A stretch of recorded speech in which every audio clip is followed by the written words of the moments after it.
con Biblia abierta, acompáñame al libro de Efesios, allá en el capítulo 1. Vamos a mirar juntos del verso 20 al verso 23. Dice así la palabra del Señor. Hablando del poder de Dios, dice Pablo, la cual operó en Cristo, resucitándole de los muertos y sentándole a su diestra en los lugares celestiales, sobre todo principado y autoridad y poder y señorío, y sobre todo nombre que se nombra, no solo en este siglo, sino también en el venidero. Y sometió todas las cosas bajo sus pies, y lo dio por cabeza sobre todas las cosas a la iglesia, la cual es su cuerpo, la plenitud de aquel que todo lo llena en todo. En el día de hoy quiero compartir con ustedes el tema, la demostración del poder divino expresado en Cristo. La demostración del poder divino expresado en Cristo. Recuerda que estamos en esta serie en el libro a los Efesios y estamos tratando la unidad del cuerpo de Cristo. La carta a los Efesios se centra principalmente en presentar cómo la iglesia es el cuerpo del Señor Jesucristo. Con un contenido muy similar es la carta a los Colosenses, pero el énfasis en Colosenses es más que nada hablar sobre la cabeza que es Cristo, y la carta a los Efesios es enfatizar un poco más acerca del cuerpo que es la iglesia del Señor Jesucristo. En el capítulo 1 ya hemos considerado, Pablo adora a Dios y comienza en el verso 3 diciendo que Dios es bendito porque nos bendijo con toda clase de bendición espiritual. Desde los versos 4 hasta el versículo 14 nos presenta las bendiciones que todos los creyentes tenemos en Cristo Jesús. Y es interesante que estas bendiciones provienen, en este caso, del seno trinitario, tanto del Padre, del Hijo, como del Espíritu Santo. Puedes mirar los estudios anteriores acá en la página de Facebook o ir al canal de YouTube ICDG Australia y considerar la serie La Iglesia como la unidad del cuerpo del Señor Jesucristo.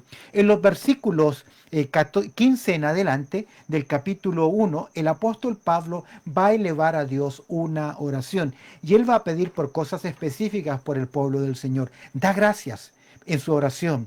Y esto nos enseña cómo orar en forma, con propósito. A veces oramos en forma tan genérica, tan superficial, y Pablo ora con mucho contenido, que los creyentes crezcan en conocimiento, sean alumbrados, que entiendan las verdades, y cerrando el pedido de oración, el apóstol Pablo ahora va a orar para que todo creyente comprenda el gran poder de Dios que fue manifestado en Cristo Jesús y que ese mismo poder está en cada uno de nosotros. El énfasis no es en que nosotros tenemos el poder, sino describir la grandeza del poder de Dios. Recordemos que con el contexto, Pablo está orando por la iglesia de Éfeso. Y esta es la tercera petición de Pablo, es para que el Señor le dé a los creyentes entendimiento de la grandeza de su persona, pues en su carácter les da seguridad, poder que es inalterable y bendiciones también que son inalterables. Ahora, el poder divino evidenciado en Cristo es el poder que opera hoy en nuestro espíritu y un día operará no solamente en nuestra vida espiritual, sino que un día operará en nuestro cuerpo mortal por medio de la transformación o la resurrección, según sea el caso cuando el Señor Jesucristo venga. Los que han muerto serán resucitados con cuerpos transformados y los creyentes en vida seremos transformados para reunirnos con el Señor en el aire y así reinaremos con Cristo por toda la eternidad. Y ese es el poder, el mismo poder que resucitó a Cristo, también transformará nuestras vidas. Ahora, Pablo presenta 4 resultados del poder de Dios expresados en la persona del Hijo tras la obra de la cruz o tras su obra consumada.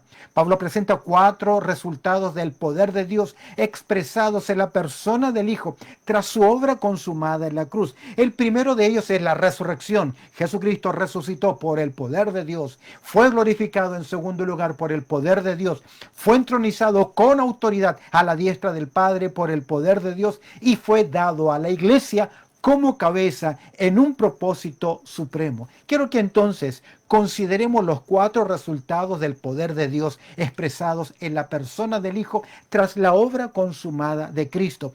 ¿Por qué tras la obra consumada de Cristo? Porque ese es el foco central de la enseñanza de las Escrituras, la obra del Redentor. Ahora, consideremos el primer resultado del poder de Dios expresado en la persona del Hijo tras la obra consumada de la cruz. Y al observar el verso 20 podemos ver cómo Cristo fue resucitado por el poder de Dios. Cristo resucitado por el poder de Dios. Observa el verso 20. Pablo comienza diciendo así: la cual operó en Cristo resucitándole de los muertos. Y esto es interesante.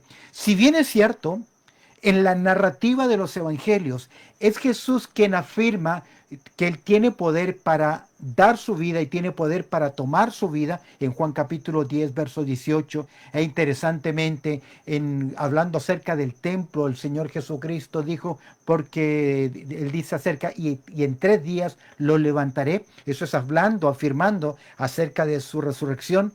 Las Escrituras son claras en presentarnos que el poder que resucitó al Señor Jesucristo es el poder del Padre, del Espíritu Santo, del Hijo, que en otras palabras es el poder de Dios. Pablo va a enfatizar ahora acá que el Padre es quien resucita al Hijo. Ahora, ¿por qué esto es interesante? Porque el Hijo, cuando se humana, vive en completa humanidad. Él no dejó de ser Dios, pero dejó el ejercicio activo de sus atributos como Dios y vive en esta tierra en completa obediencia al Padre. Y cuando muere, se entrega al Padre. Y él espera que el Padre también le resucite. Y es interesante que fue el profeta, que fue David, quien profetizó lo siguiente en el Salmo 16, verso 10. David dice lo siguiente, proyectando el Mesías, proyectando la obra del Mesías. Él dijo lo siguiente en Salmo 16, verso 10. Porque no dejarás mi alma en el Seol, ni permitirás que tu santo vea corrupción. Ahora, si bien es cierto, son palabras de David, es interesante que el apóstol Pedro, en el día de Pentecostés, toma la profecía del Salmo 16 que dio David, el rey David, y la aplica a la persona de Cristo Jesús. Leo en Hechos capítulo 2, verso 31. Dice, viéndolo antes, ¿viéndolo quién? El verso 30, esto es David. David proyecta, David vio al Mesías, vio la esperanza, y dice Pedro, viéndolo antes habló de la resurrección de Cristo, que su alma no fue dejada en el Hades, ni su carne vio corrupción. A este Jesús resucitó Dios, de los cuales todos nosotros somos testigos. Es importante, la resurrección de Cristo por el poder de Dios es un tema central en el Nuevo Testamento, con profundidad que tiene implicaciones teológicas y prácticas para los creyentes. Jesús dijo, si yo vivo, vosotros también viviréis.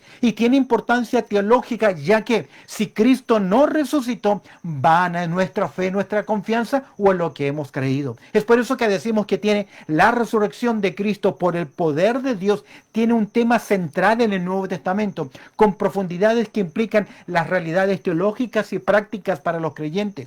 Dios resucitó a Jesucristo de entre los muertos, demostrando su poder supremo sobre la muerte y también sobre el pecado. En otras palabras, la resurrección de Cristo es el broche de oro a la obra de redención, es el broche de oro a la obra proyectada, presentada, profetizada y puesta en práctica o ejecutada por la persona de Cristo Jesús.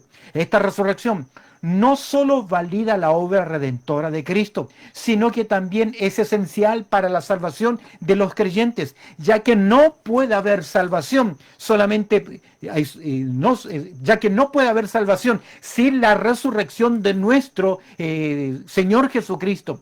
Es por eso que el apóstol Pablo en Corintios capítulo 15 va a hablar acerca de que si Cristo no resucitó, verso 17, vana es nuestra fe, vana es nuestra esperanza. La resurrección va mostrando que el cuerpo de Cristo no enfrentó el proceso de corrupción. Es lo que Pedro afirma, es la profecía bíblica, al levantar a Jesús de entre los muertos. Ahora, revistiendo en este caso a Jesús de una inmortalidad. Ahora Jesucristo es el primer hombre con el cuerpo de resurrección.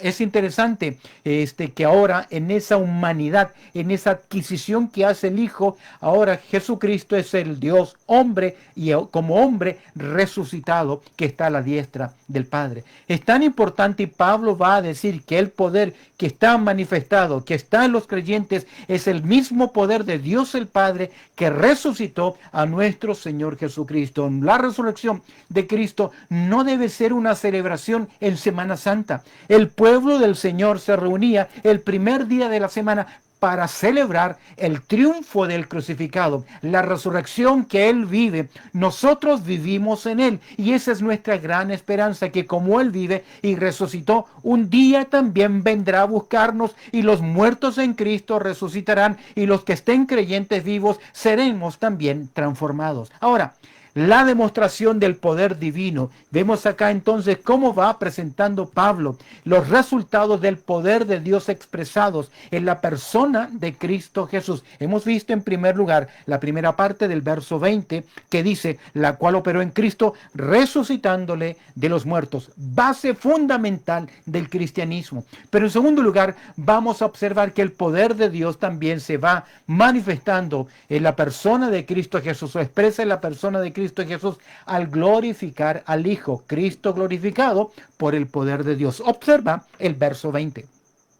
Ya mencionamos la cual operó en Cristo resucitándole de entre los muertos y agrega, y sentándole a su diestra en los lugares celestiales, sentándole a su diestra en los lugares celestiales. Por las Escrituras sabemos que el Señor Jesucristo fue recibido arriba en gloria. Fue recibido arriba en gloria. Y Filipenses nos enseña que en aquel momento el Señor lo exaltó por sobre todo y lo dio por autoridad y declara que toda lengua, que toda rodilla, que todo ser, tanto en los cielos, en la tierra y debajo de ella, debe reconocer el señorío de Cristo. Ahora Pablo enfatiza acá en segundo lugar que Cristo fue glorificado por el poder de Dios, sentándole a su diestra en los lugares celestiales. La expresión sentándole describe la acción de ser glorificado o entronizado sobre todo, como lo leemos en Hechos capítulo 2, versos 32 y 33. Pedro dijo lo siguiente, Hechos 2, 33. Así que, exaltado por la diestra de Dios y habiendo recibido del Padre la promesa del Espíritu Santo, ha derramado esto que vosotros veis y oís. Y esto es interesante porque Pedro está explicando qué es lo que ocurrió en el día de Pentecostés y él afirma que lo que ocurrió es la promesa del Señor Jesús. Jesús dijo, si yo me fuere, voy a enviar al Consolador. Ahora, Jesucristo, al resucitar y luego al ascender al cielo, Él se sienta a la diestra del Padre y junto con el Padre envían el Espíritu Santo, que fue un ministerio inaugurativo en el día de Pentecostés. Ahora, esta es una expresión, se sentó a la diestra en los lugares celestiales. Esta es una expresión antropomórfica que describe el lugar de privilegio. El hecho de estar sentado simboliza la obra redentora de Cristo completa. Ya fue hecha, por eso que el escritor a los Hebreos dice en el capítulo 10, verso 10, que la obra del Señor Jesucristo nos santifica en una obra hecha perfecta, una vez y para siempre. De ahí en adelante que nuestro Señor Jesucristo está sentado a la diestra del Padre. Al estar a la diestra del Padre, usted sabe que ahora Él toma otro oficio que es interceder por los suyos. Ahora, Cristo sentado, que simboliza la obra redentora de Cristo completa, mientras que a la diestra representa el lugar de máxima distinción y gobierno del Señor Jesucristo, un gobierno que es altivo. La diestra es también el lugar donde Jesús está siempre intercediendo ante el Padre a nuestro favor. Hebreos capítulo 7, verso 25. Por lo tanto, esta descripción acá antropomórfica, porque Dios no ocupa un lugar en el espacio, sino que porque Él es espíritu. Pero es una forma de hacernos ver que la entronización del Hijo sentado a la diestra. Y es interesante, me hace recordar el cuadro que ve Esteban cuando él está siendo lapidado. Dice que veo los cielos abiertos y veo al Hijo del Hombre sentado a la diestra del Padre. Está sentado en aquel lugar y hoy ejerce una función interesante: interceder por los suyos, por usted y por mí, porque representa su obra consumada. Ahora, es interesante que Pablo en esta carta a los Efesios va siempre a mencionar la expresión en los lugares celestiales, que es un concepto distintivo que mencionado por el apóstol Pablo en esta carta y que representa los niveles más altos del cosmos como la esfera de los seres espirituales y la trascendencia divina. Esta frase aparece en 1:20, capítulo 2, verso 6, donde usted y yo estamos sentados en los lugares celestiales juntamente con Cristo. 3:10 también aparece.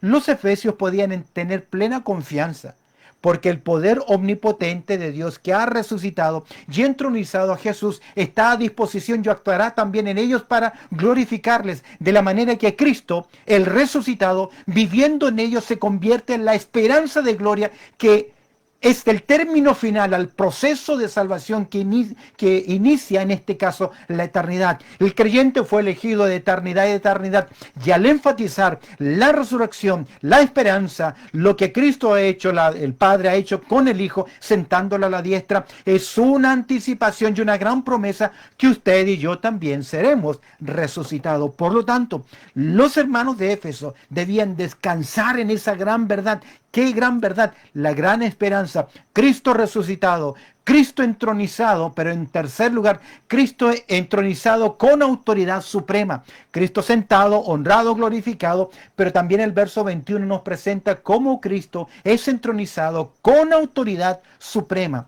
Dice el verso 21 lo siguiente: que el Padre lo puso por sobre todo principado y autoridad, y poder y señorío, y sobre todo nombre que se nombra, no solo en el siglo venidero, no solo en este siglo, sino en el venidero.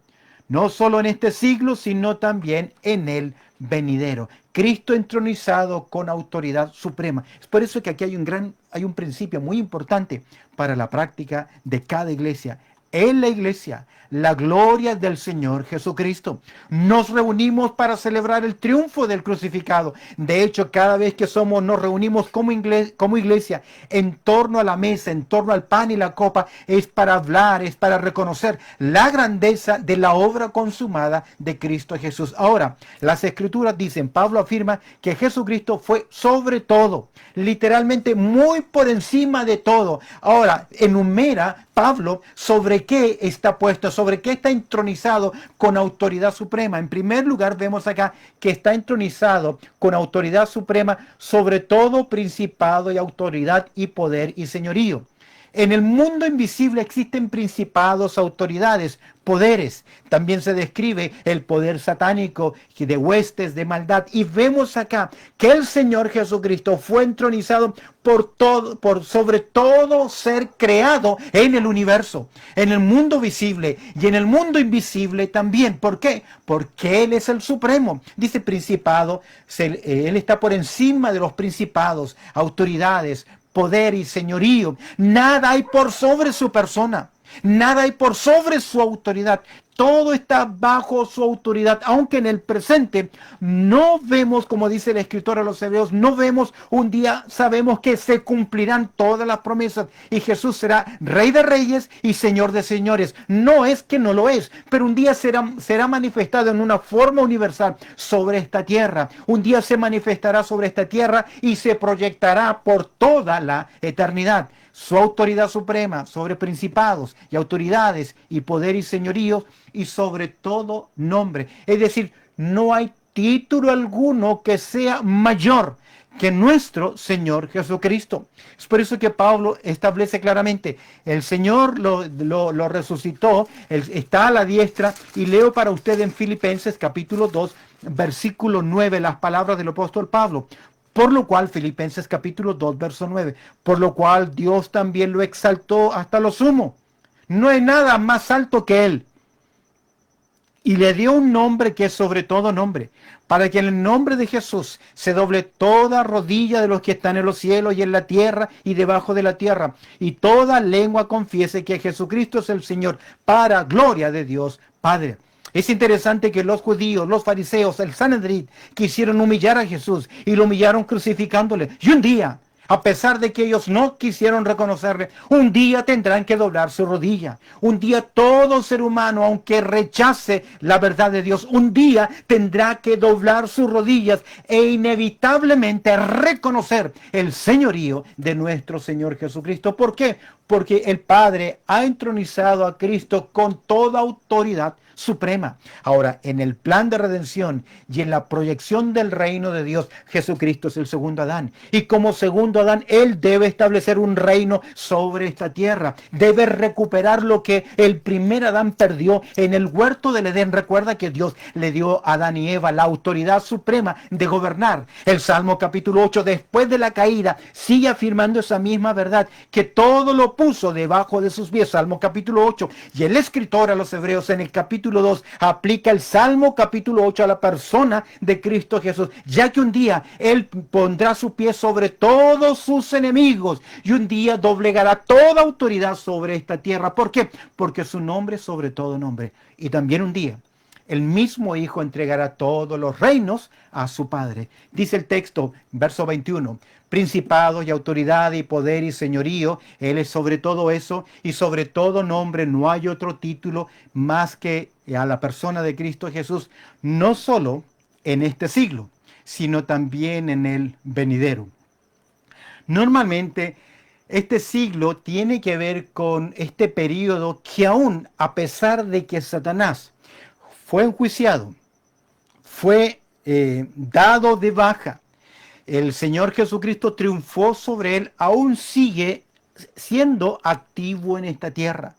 Un día será privado de toda influencia sobre esta tierra, pero al presente sigue siendo el Dios de este siglo. Hasta el presente tiene un gobierno satánico. Hasta el presente él todavía afecta al ser humano e intenta atacar también a los creyentes. Pero vemos que un día todas las cosas, no solo los de este siglo, sino también en el venidero. Los siglos venideros es el periodo que se inicia con la segunda venida de Cristo a esta tierra. Personalmente creo que Jesucristo tiene que venir a esta tierra, tiene que reinar sobre esta tierra, porque tienen que cumplirse los pactos, las promesas que Dios hizo con la nación de Israel, desde que el Mesías, el rey Mesías, se siente en la casa, en el trono, en el reino de David su padre, y no solamente en el reino celestial. De hecho, las escrituras hablan de muchos tronos. El trono de Dios, aún está el trono de Satanás, pero encontramos que hay el trono de David su padre, y esas promesas de un rey sobre esta tierra tienen que cumplirse, y cuando se cumplan en el tiempo señalado por Dios, entraremos finalmente hacia la eternidad. El siglo venidero es el periodo que se inicia con la segunda venida de Cristo para luego extenderse por toda la eternidad. No hay otro nombre, no hay otro ser, no hay otra esfera de mayor autoridad que Cristo Jesús. Es por eso que los creyentes somos siervos o somos esclavos de Cristo. Es por eso que le reconocemos como Señor. Es por eso que sabemos que sin Él nada podemos hacer. Ahora, ¿cuán real es el señorío de Cristo en tu vida? ¿Cuán real es te has sujetado, me he sujetado mi voluntad a la voluntad del Padre? ¿Por qué? Porque en cuarto lugar observamos lo siguiente. Hemos visto cómo Pablo presenta 4 resultados del poder de Dios expresados en la persona del Hijo tras la obra consumada. Cristo resucitado por el poder de Dios, Cristo glorificado por el poder de Dios, Cristo entronizado con autoridad suprema por el poder de Dios y Cristo puesto como cabeza de la iglesia por el poder de Dios. Entonces, ¿cuánto yo reconozco el señorío de Cristo en mi vida?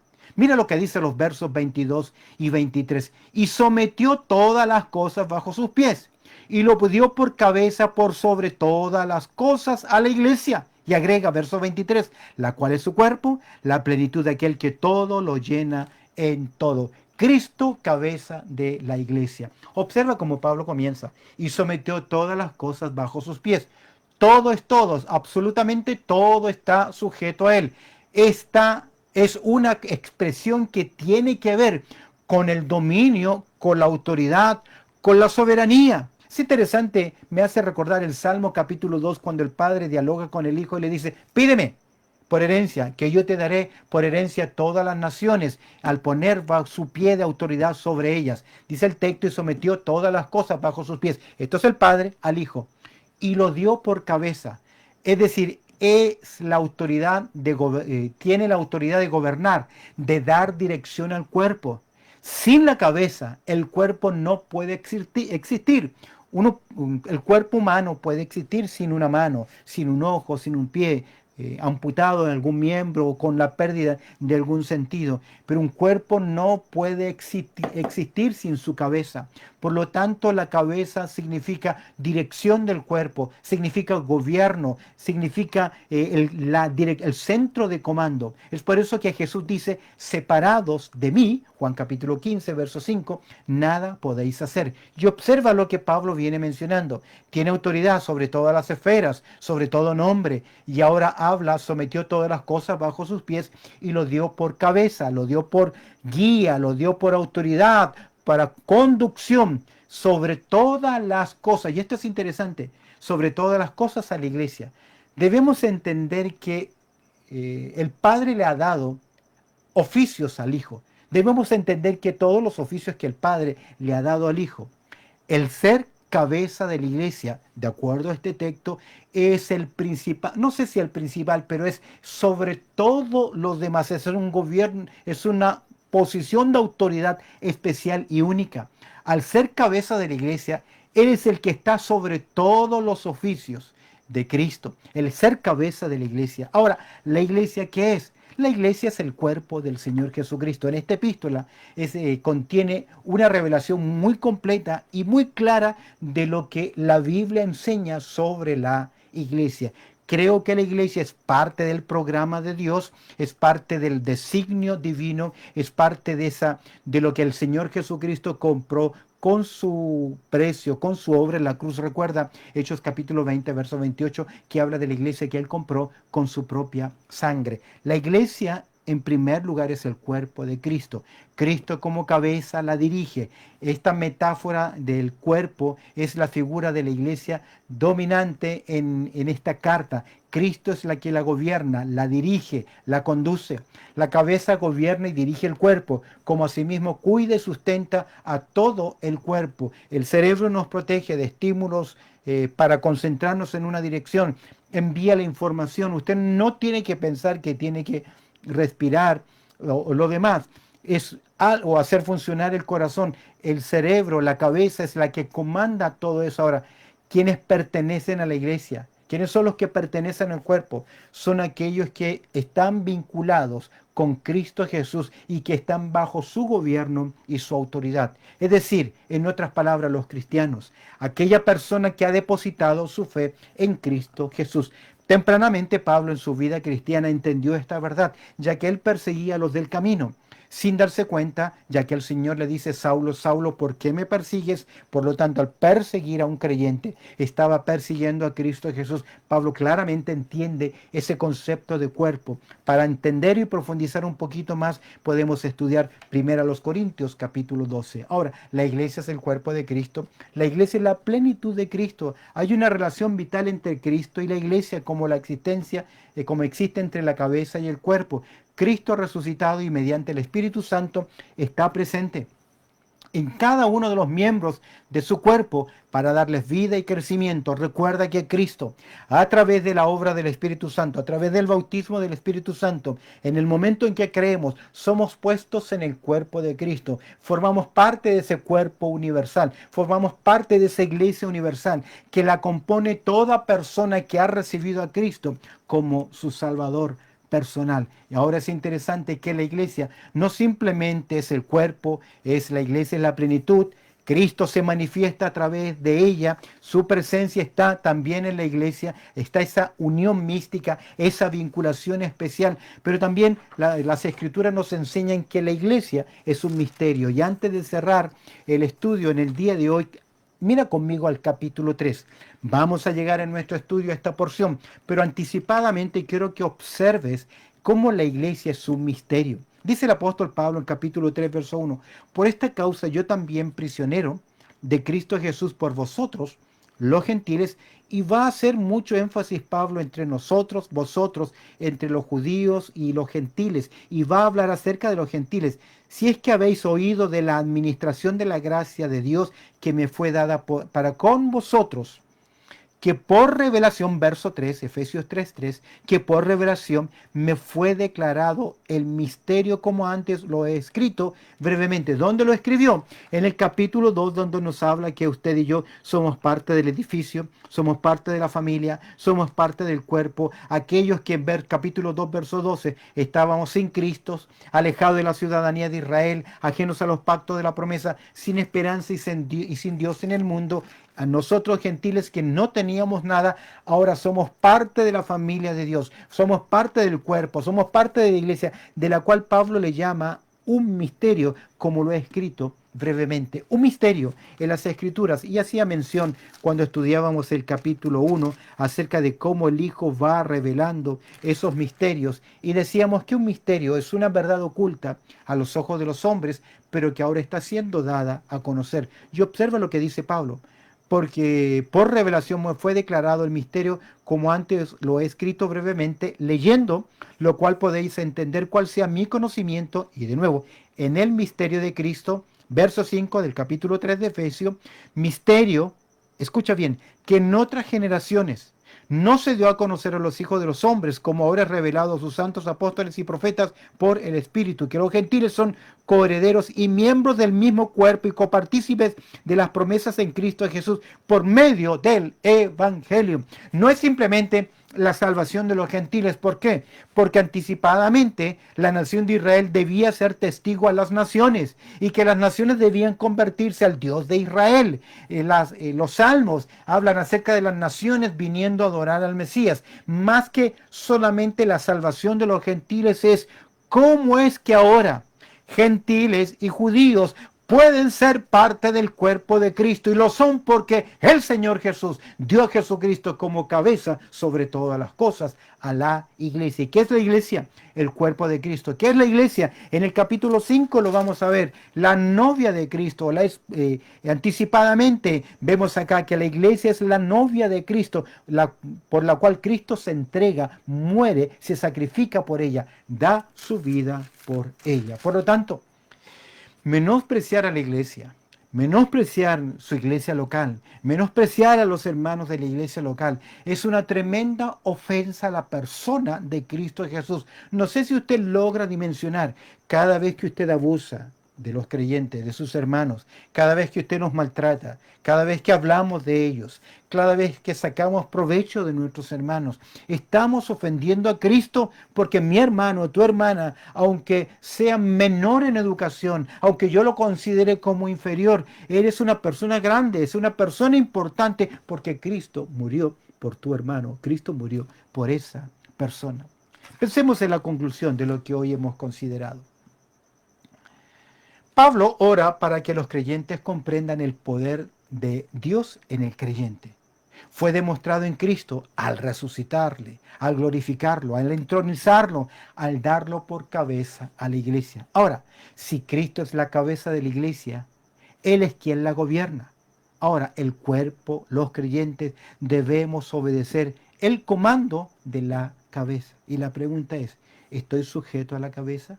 ¿Estoy siendo guiado por la cabeza? Usted ve, cuando hay personas que comienzan a tener un problema que mueven sus extremidades sin control, es porque hay una desconexión ya entre la información del cerebro y los miembros del cuerpo. Así ninguno de nosotros puede estar corriendo como una rueda suelta y decir, yo sirvo al Señor a mi manera, yo lo hago a mi manera. No, ministerio no es lo que hacemos para Cristo.